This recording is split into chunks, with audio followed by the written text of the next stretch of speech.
trở lại với kênh của mình. Hôm nay mình cầm zone đi AD, bắn cho tem bạn lát người ra thôi. Làm gì? AD tem bạn tốc xịt rồi.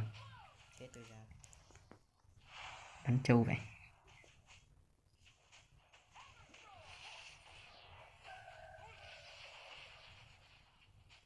Bò.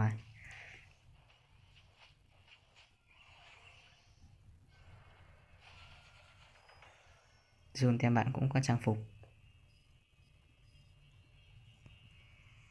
Mid đã lên ganh rồi. Hai thánh mid đã lên ganh rồi. Tem bạn cũng có 2 AD. Violet với zone, tem mình cũng Violet với zone. Xem tem nào thắng. Đấy, ông Tara làm gì trong rừng? Chết biết ngay. Vào thanh niên vào cướp rừng đây nhưng mà không thành công.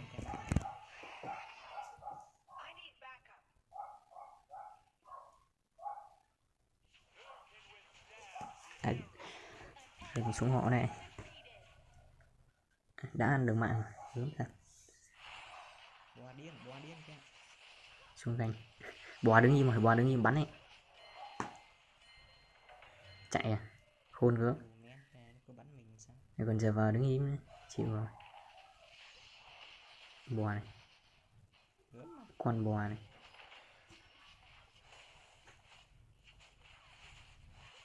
Anh em nhớ ấn comment và like giúp mình nha, đăng ký kênh luôn hộ mình nha.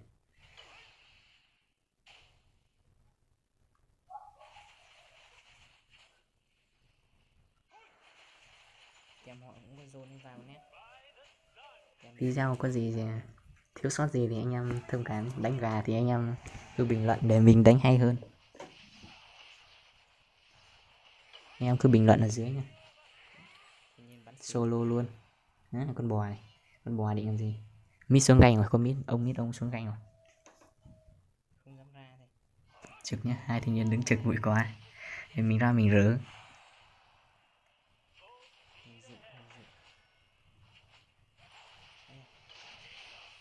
Dồn vì ăn choáng, tốc hắn tốc rồi. Ôi, ulti xì rồi. Gớm thật, cũng phải xông thẳng vào trụ ăn mạng cơ. Như con bò này.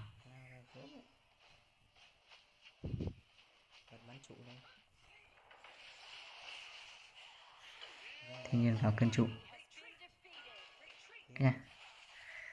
Gớm thật, giết được bò luôn. Rừng tem bạn á, Zone. Thánh Zone bắn ulti xuống đã ăn được mạng rồi. Rừng này. À, nãy qua thanh niên mid nữa. Mid hả? Ăn hồn ngó luôn. Phải đái. May mình đỡ hỗ trợ quả ulti không chết. Vé đấy. Làm gì? Định làm gì?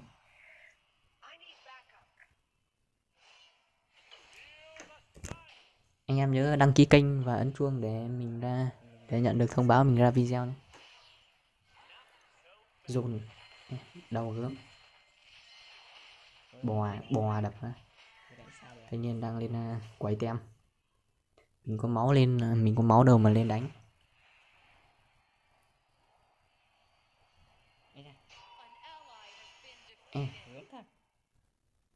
Gớm thật.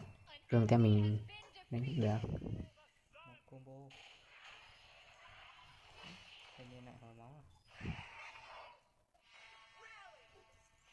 Anh em thấy hay thì nhớ like và đăng ký kênh của mình nhé.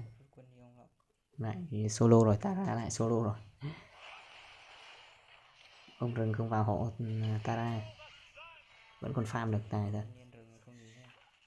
Vào đây. Sấp mặt, chạy đâu? Làm sao mà chạy được? Bò đã ăn rồng rồi. Vài mét luôn. Bò này. Ta vào anh em ơi, không có thanh niên nào xuống này. Ui, 3 thằng tem bạn luôn thôi. Thôi bỏ trụ thôi. Mình mà giữ trụ thì nó bắn cho sấp mặt.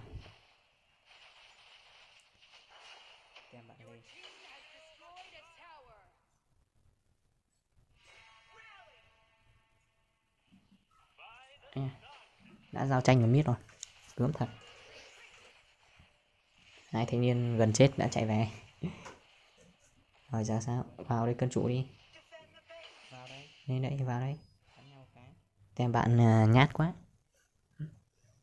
không dám vào cân trụ luôn.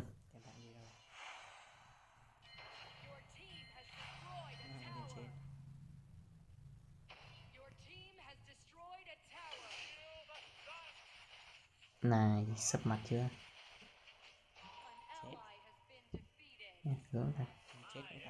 Triệu Vân, một mình anh cân 3. Chết, quên, cân 4 chứ. Bắn nên ăn đính phát. Trong rừng cái nữa rồi. Nó ra. Thằng rừng tem bạn ra. Sấp mặt này. Sao vẫn chạy được vậy? Sấp mặt này. Sấp mặt chưa? À, bò. Vai nát tem mình nằm xuống rồi. Bò định làm gì? Chạy đâu? Con bò này. Hai bạn. Thôi, ăn choáng rồi. Tốc phát nào. Tốc này. Chạy đâu? Chạy đi đâu? Lộn là cứng.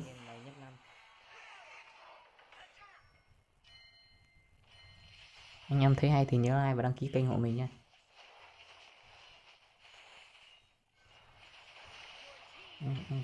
Thằng rừng tem bạn ra. Múc luôn. Không chết kìa. Ra. Ok, không chết. Chơi tí. Thôi xong, mất mạng rồi. Mất một mạng ngon lành.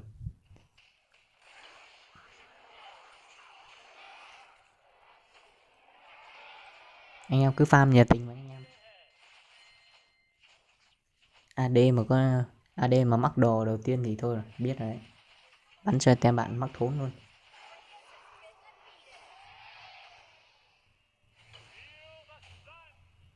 Anh em muốn mình chơi con gì thì anh em cứ comment ở dưới nhé. Nhớ đăng ký và xem hết video của mình nhé. Giao tranh, thích giao tranh nữa. Rừng đang định săn mình, nhìn thấy mục tiêu kia là thôi.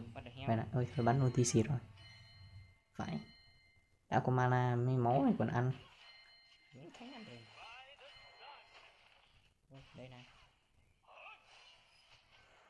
Giữa này ông ơi. Giữa này. Giờ này còn đi farm rừng. Rồi đi farm bồ đóa em luôn. Rồi lên rồi. Nè, tốc à. Thôi.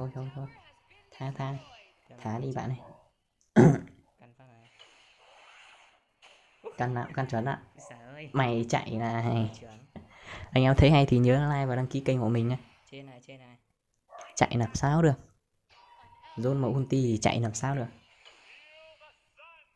Lại có giao tranh. Ui, bắn xịt rồi, không trúng ai luôn. Tem bạn rừng tem bạn đã ăn được 2 mạng rồi. Rồi sao? Úi chà. Thằng rừng, thằng mid nó vẫn ở trong đây. Chạy đi đâu? Không vai kayak kinh kìa.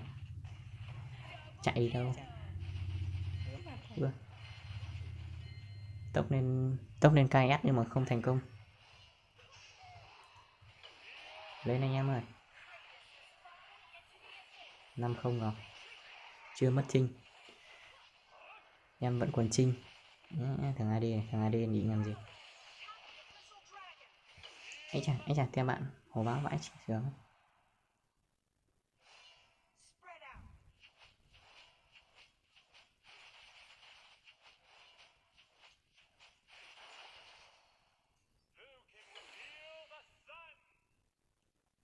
Bồ ái bắn xịt rồi.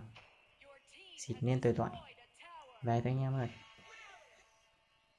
Ra làm cái bùa đỏ á.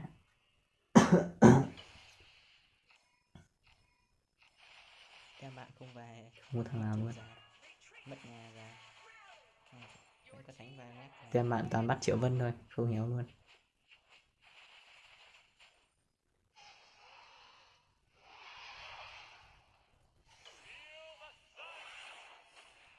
Ulti không KS được bùa xanh à?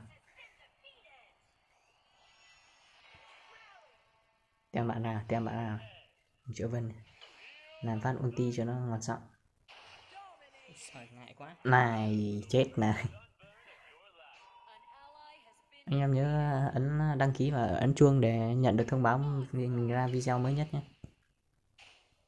Trời xịt. Úi giời, Bò. bắn ngay con bò. Nét. Sữa này nó vẫn chẳng Nét định làm gì? Không biết trận này có được MVP không? Ôi bắn xịt rồi, không trúng thằng nào luôn. ghê thật. Được rồi và vai nét ra đây, vai nét rồi. Đập lốt cái trụ này cho nhà bạn, đập lốt cái trụ này với trụ trên cho nhà bạn thành sân bay đi.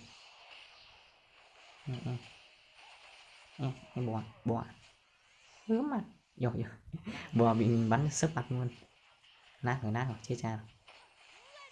Ôi mất mạng con bò rồi. Ui à, chạy đâu cơ. Ôi bắn ulti gì rồi. Chém đai. Đáng tiện thì bị nát. Chơi thật.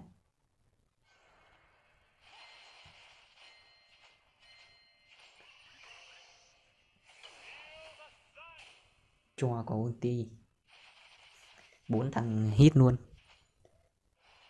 cùng thơm cùng thối thì 4 thằng cùng hit đi trả lại mình đây, cũng biết hướng mình bắn cơ. Hướng thật. Có mạng không? Không có mạng, xịt. Chắc thanh niên ấy phải còn đầy cây.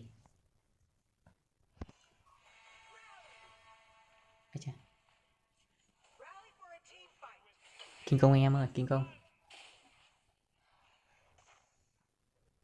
Ta thần quên, cứ gọi nhầm kinh công.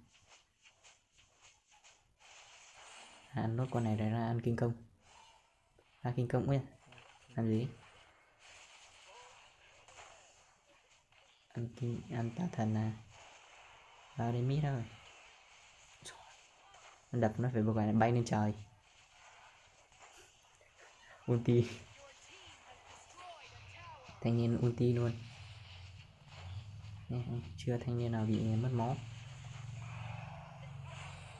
Ôi xì rồi.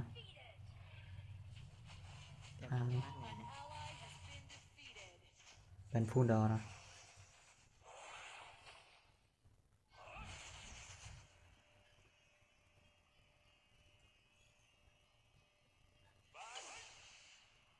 Căn bắn vào giữa thế nào cũng là chúng biết ngay.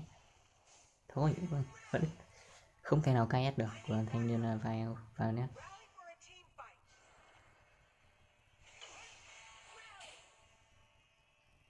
Này xịt này, 4 thằng luôn.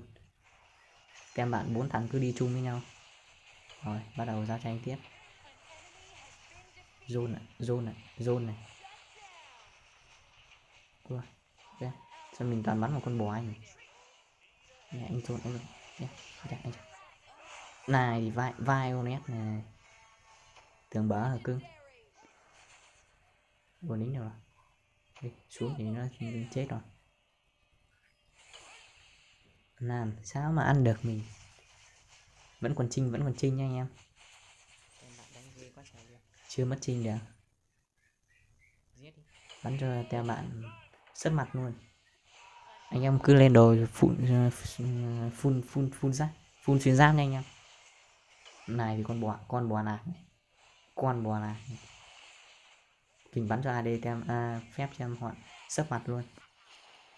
Làm gì? Anh em thấy hay thì nhớ ấn like và đăng ký kênh giúp mình. Lại win rồi.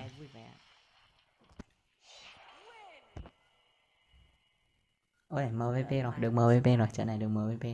Anh em thấy hay thì nhớ like và đăng ký kênh giúp mình nhé. Nhớ chia sẻ họ mạnh nhé. Chúc anh em vui vẻ. Chúc anh em xem clip vui vẻ.